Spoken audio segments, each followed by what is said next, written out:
Hello YouTube, this is Insane Monster, and we are here for part 14 of What If Asta was Igneel's son. Now then, I do hope you have been enjoying this series. We are getting to the point pretty soon where we will be able to stop at a point so that, so that a new what if that I have on my channel, well, another what if that I have on my channel can take its place in the main lineup. So yeah, with all that said, hit it.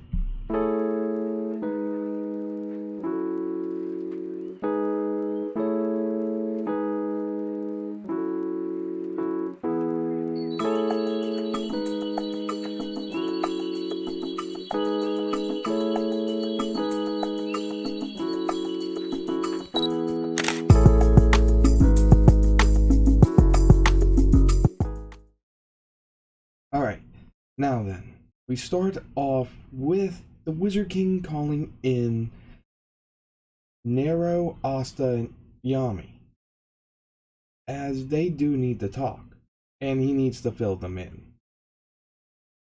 As Julius, who is currently stuck at the age of 13, states that the Magic Parliament is going to stay off of Asta. He was able to argue that harming Asta would not be in the best interest of the kingdom, considering he's a fully awakened Dragon King now, as well as his Dragon King father returning, and all the elves. Plus, with Mark's memory magic, we were able to use it to sow the memory that was broadcast to all of the magic knights who were possessed about the devil's confession to the leader of the Eye of the Midnight Sun, about how the humans 500 years ago were used in order to destroy the elves, breaking the agreement that the Clover Kingdom had with them at the time, as well as causing all of this mess. However, the fact that Asta has a 5-leaf Clover grimoire that has a 4-leaf on it as well has some of them very concerned. So we need to figure out everything we can about the devils. I should also mention that we have to secede due to a premonition. Asta asking, "What do you mean?" Yami remarks that Julius has time magic, and because of that, he can get vague premonitions of the future. As Julius states, "Yes, and you have a chance of dying in the future, Asta. I'm not exactly sure of the percentage, but I'd wager, or at least I'd make it safe saying 50-50, maybe?" As also stating, "What? Why? How?" Julius just shrugs, stating it wasn't that detailed. As now the Black Bulls are given the task to figure out everything they can about devils. As Julius mentions that it's odd that Asta hasn't been affected by Weg, a curse that affects those who make contracts with devils, that more or less can corrupt their soul and such, causing them to become the worst type of people imaginable. As Asta remarked that, well, before he left, Dad said he did something to me and the devil. He also said that the devil in my grimoire is kind of odd for its own kind, I guess. I mean, it's not like he outwardly refused or tried to fight anything in particular, especially going up against that devil in the dark castle. As Julius asked, "What do you mean?" "I don't quite understand." Asta explains that apparently his dad, upon death, removed his soul and placed it in Asta. During the grimoire ceremony, he found the grimoire with the devil in it and struck and made an arrangement of some sort, and apparently linked Asta's life force with the devil, which is how he's able to use anti magic without being killed, overall turning himself temporarily into what could be called an anti magic dragon. As Nero steps in on this, it could be completely possible, as Julius does know now that Sacre is 500 years old and saw everything with the elves happen. He states that Asta was just a newborn all those years ago. During the attack, it seems as though Fauna and Igneel used forbidden magic to send him 500 years into the future. In this era, where he was found near the Crimson Lion's base, where he was setting things on fire, having a temper tantrum as a newborn. As Julius just says, "That sounds amazing!" As he is just excited hearing about it. Magic that could force someone forward into time. So she explains that she doesn't know anything about the devil inside Asta's grimoire. When she found the grimoire again after waking up from being stuck in her bird form, the devil in the grimoire was already there. So while she wasn't able to watch it, something happened. So yeah, as all that was taken care of, they had their mission and they were free to go. As Dementio walks in after they left, with Julius stating, "What do you think?" As he just looks at the door where they left, he sighs, remarking, "The scales revealed no falsehoods in what any of them said. Honestly, this is an entire mess, and the Magic Parliament is not happy. They're not happy that there's evidence stating that an agreement our ancestors had with the elves was destroyed because our ancestors were used as pawns for a devil.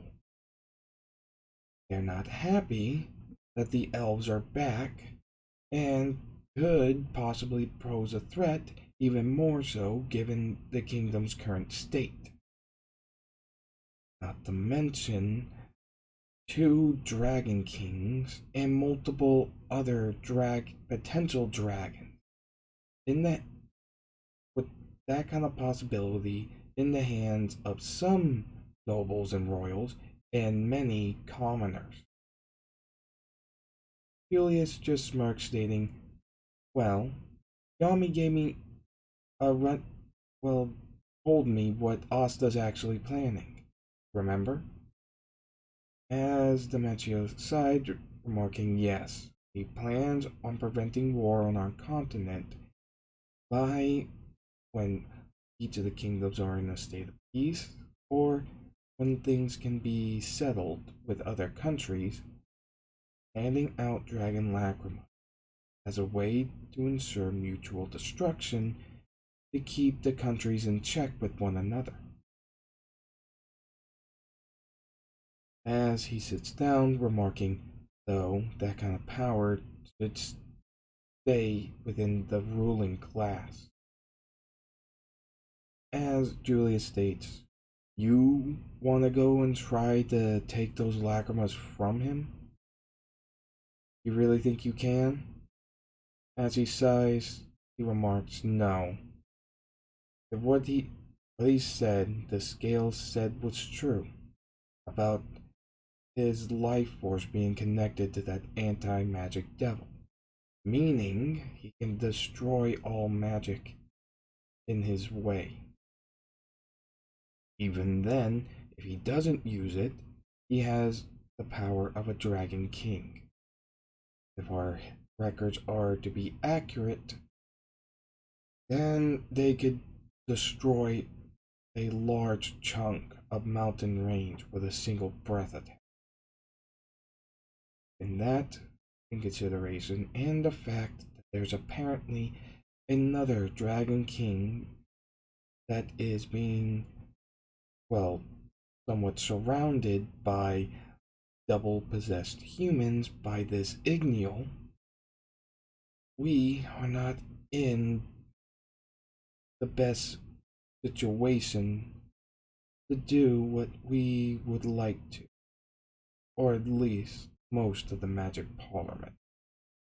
Some are glad to have those who will be a member of our kingdom having dragon powers. Others aren't so thrilled to be outmatched in power in such a way. Julius remarks, understandable. Kind of flips things on their heads, doesn't it? And it's not like you can just take the lacrima. As he just sighs, shaking his head. It's a mess. Hopefully we can figure out what's going on. As we switch to the Black Bulls, who are heading home. Because one, they need to re-establish their hideout, since part of it is still in rubbles where they left it, and the rest they're riding in. As Nero is going through everything in her head on the way, thinking about everything that's happened in the past, as well as what's happened recently. After getting there, the same thing happens with the discussion about what to do about the hideout, as well as dealing with Yami's magical beast that ran off. It wasn't that hard to track them down, since they all have dragon senses, being able to smell them. They were able to track them down, but were very, well, affectionately licked all over. The magic beast, although seem intimidating, act more like just friendly dogs that missed their master from being gone for so long. But Yami did not appreciate them banging on the bathroom door while he was in there.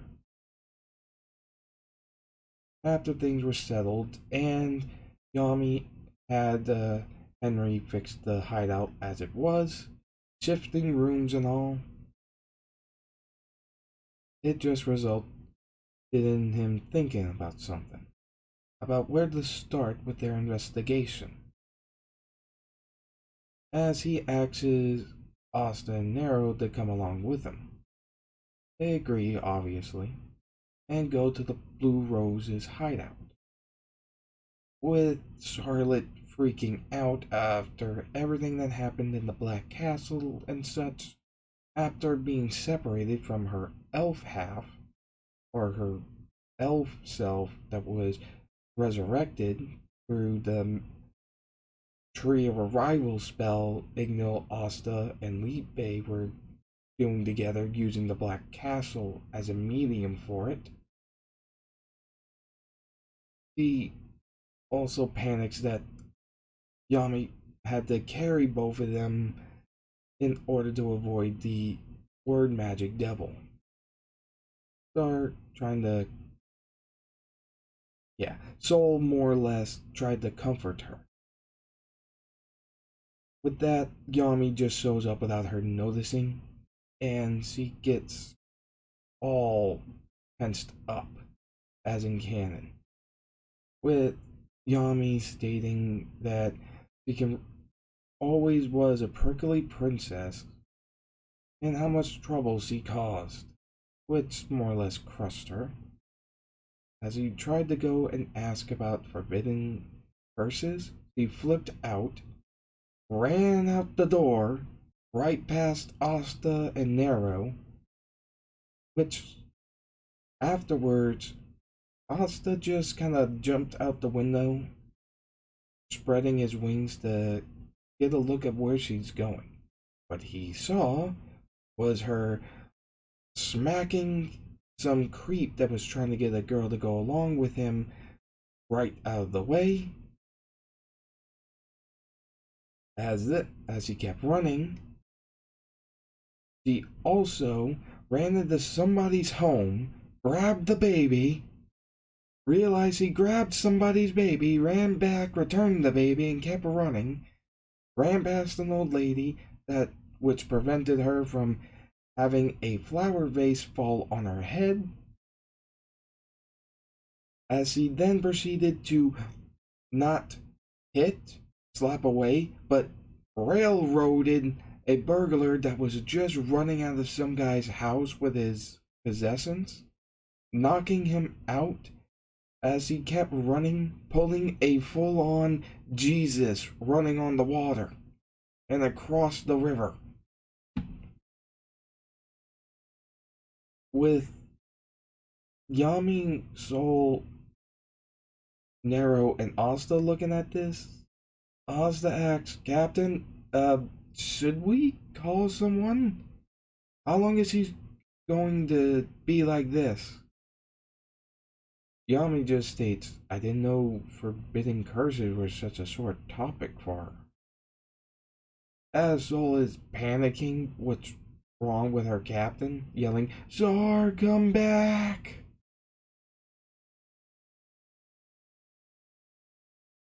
As Asta asks Nero, who is currently a bird again, perching on his head, asking her, how does he run on the water? Nero just looking away, not knowing how to answer that properly. So, Asta just ended up perching on the roof. Or at least sitting down on the roof of the Blue Rose Knights hideout, since they couldn't really do anything until Yami met with the Blue Rose's captain. Once he finally returned, he told her squad about her feelings for Yami, which Asta was in full, hearing distance from this as he sat on the roof.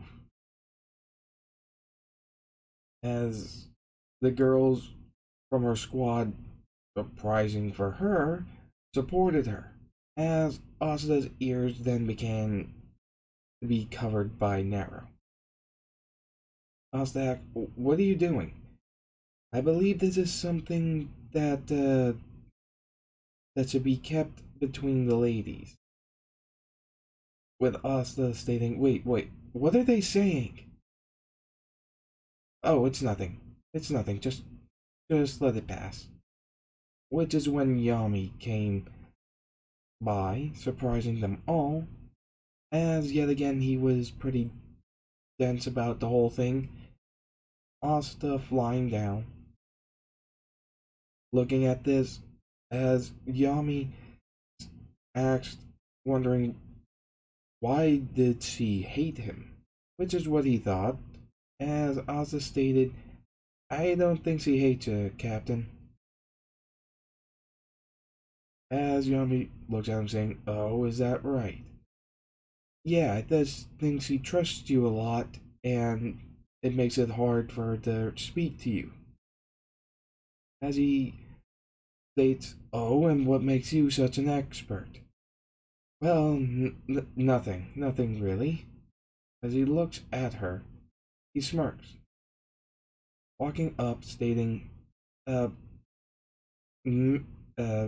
Captain Charlotte, there's something I'd like to ask you. Looking at Asta, she states, what is it? You seem like a good person. You're a bit rough around the edges, I guess, some would say, but you seem pretty good.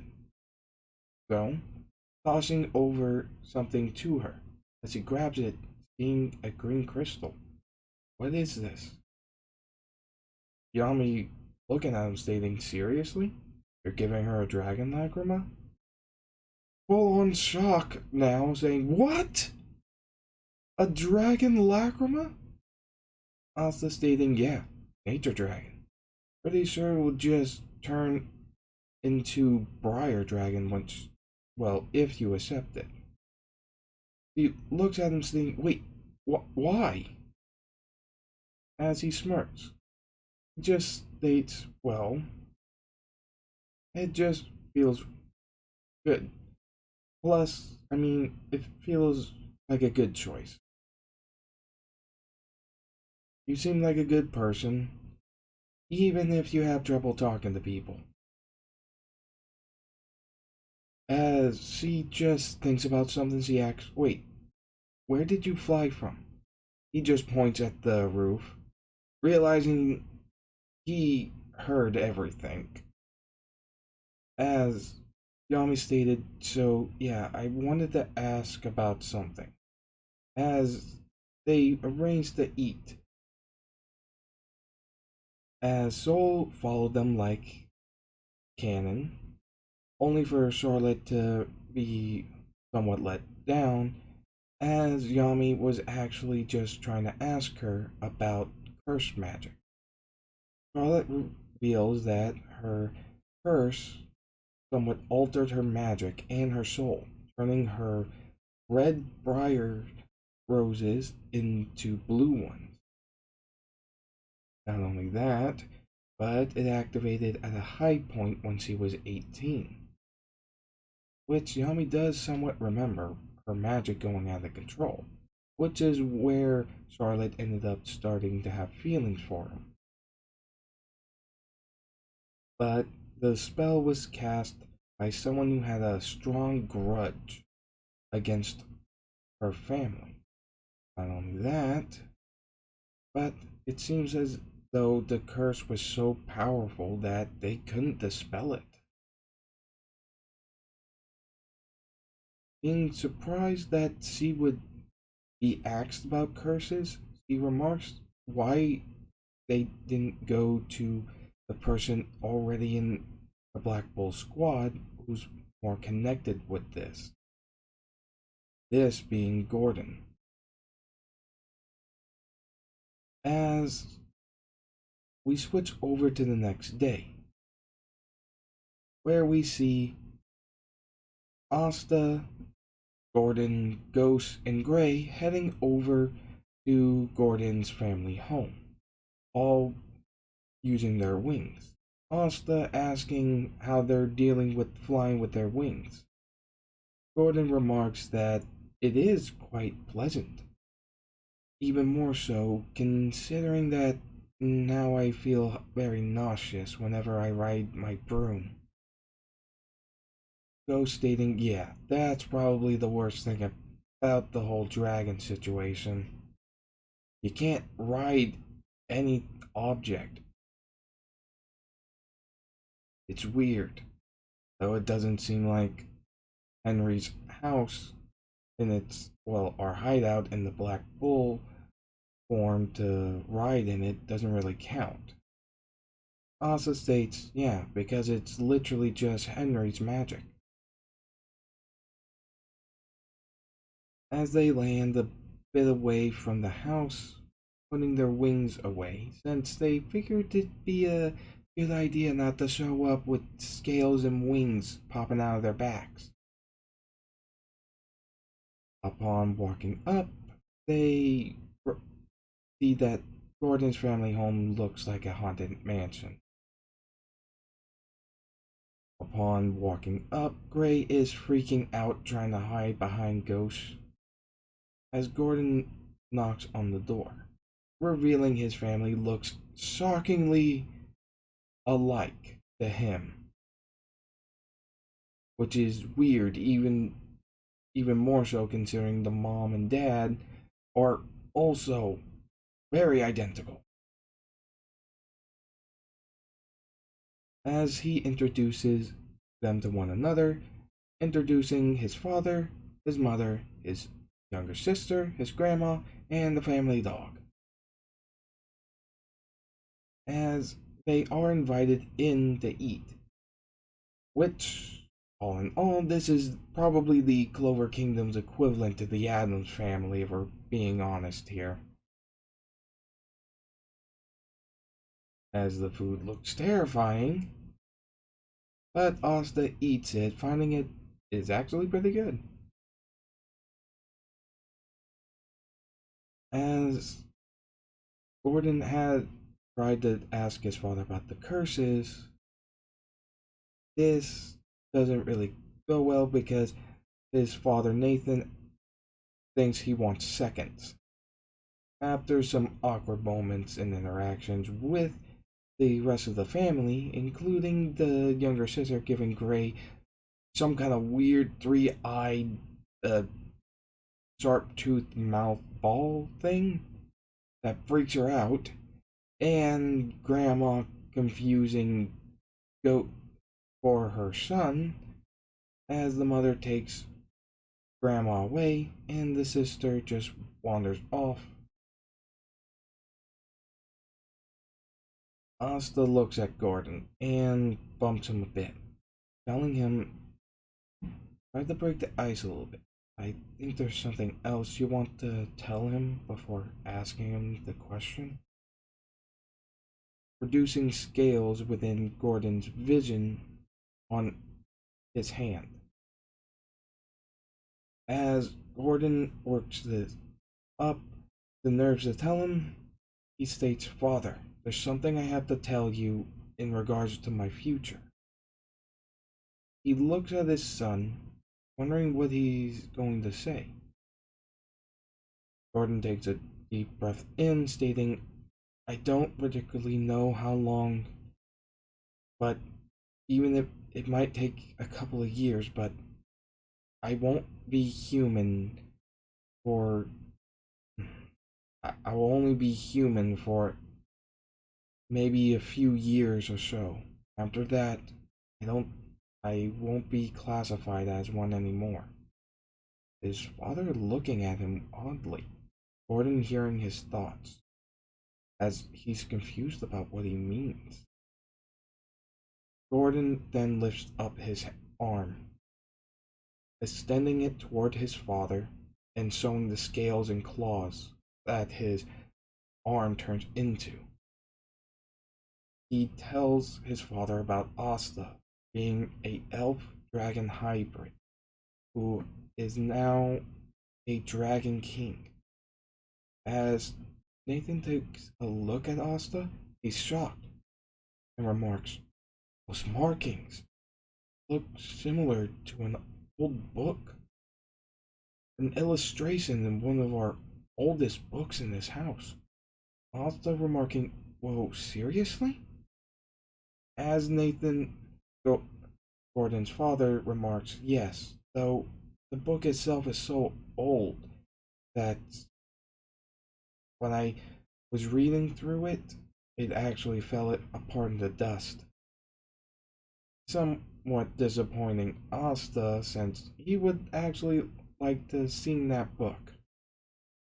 But if the book was so old that it became so brittle that it just turned to dust, and it can't be helped. As Nathan was ecstatic about this, stating, you are perfect to succeed me. As Gordon told his friends that his family's first magic research was used to bring suffering to a lot of people, hurting them. He never wanted any of that. As Gordon finally asked the question about the devils and the forbidden curse magic, his father agreed to do so, which surprised them, as they were led into his workshop, which freaked them out from all the creepy, disturbing looking stuff he was explaining about his research into the suffering and deaths plague, disease, etc., starvation, poisoning, and all that, stating that his son, Gordon, is the best to take over his research. As he states, I'm not in the mood. I don't want to hurt people, father.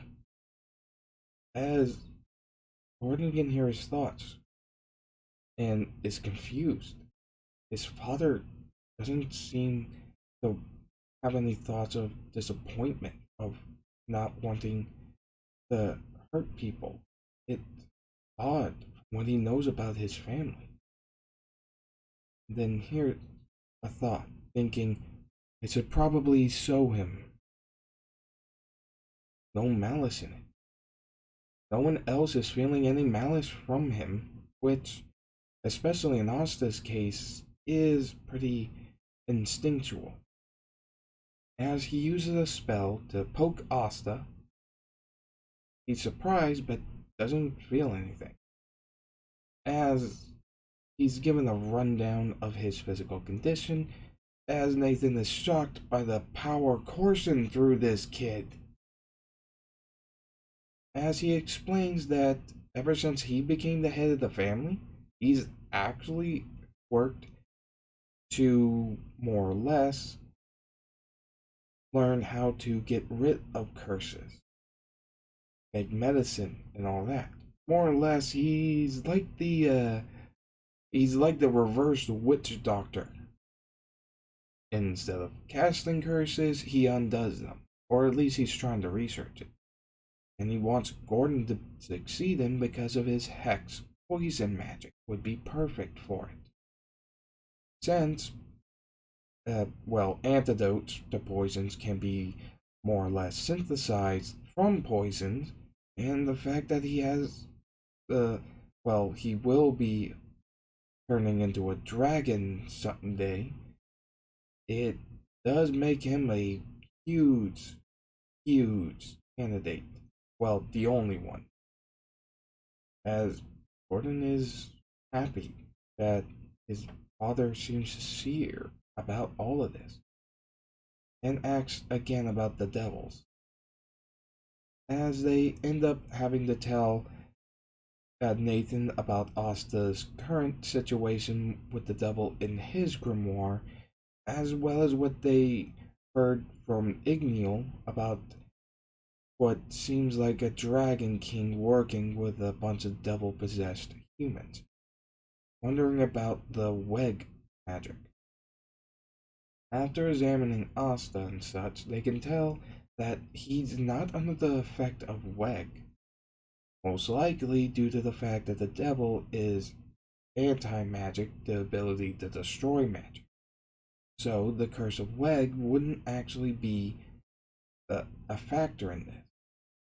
Though he does find it interesting that his father, in a more spiritual form, was able to bypass the deadly effects of anti-magic being used by someone filled with such powerful magic by linking their life forces together.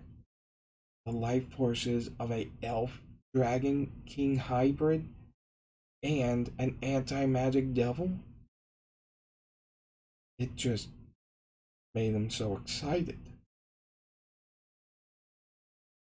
As they were asking about anything else in regard to curses, he showed them a spell that is pretty useful for their family.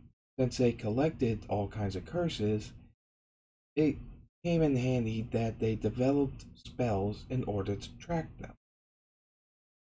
Upon making a map of the Clover Kingdom with candles, showing off where people with curses were, one of which was where the hideout was, as they figured this was actually Henry, since his odd condition of draining people who go near him, draining their mana so fiercely. Though the flame is lessened, believing that the dragon magic element has weakened the curse. as Ghost asks if he can expand the map, with him stating that, well, it will be less detailed, but it is possible. If, as he extends it, he shows that there's a huge flame coming from a candle that's marking the Heart Kingdom. Surprising, as they now have a decision to go over to the Heart Kingdom, since it's probably going to be their best lead. As for Noelle, like in canon, she does meet with the captain of the Coral Peacocks and ends up having the same interaction, freaking out from the fake Asta being affectionate with her, as well as the fake Nozel, yelling at the captain for messing with her with these fakes, as she is just laughing. And yeah, after all that, they go to the Wizard King and ask for permission to go over to the Heart Kingdom, since it's their biggest lead to figure out what's going on.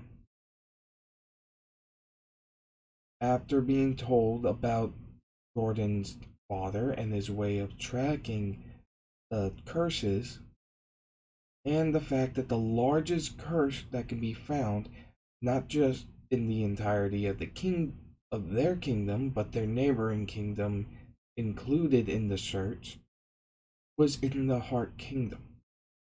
And it was a unusually and insanely powerful curse.